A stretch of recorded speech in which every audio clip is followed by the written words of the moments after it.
आज म्हणता म्हणता 6 महिन्यांचं झालं आमचं बाळ.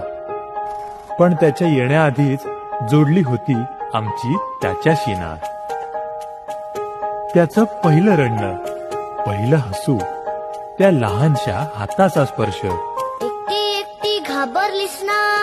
आईच्या मनी उमटलं प्रेम, निखळ प्रेमाचा हर्ष. तिचं रात्रभर जागणं, दिवसभर सांभाळणं, थकलेल्या डोळ्यांतही मायेचं तेज झळकणं. मोठी होतात मुलं, आई मोठी होत नाही. खुशीत नसतं पिल्लू तेव्हा घाबरतेच रे आई. 6 महिन्यांचा हा प्रवास प्रेमानं सजलेला, आईच्या मिठीनंच प्रत्येक क्षण आनंदाने उजळलेला. आज ह्या टप्प्यावर करूया थोडं तिचं कौतुक खास. कारण नित्यांशचा अंश असती त्याचं प्रेम, त्याचा श्वास.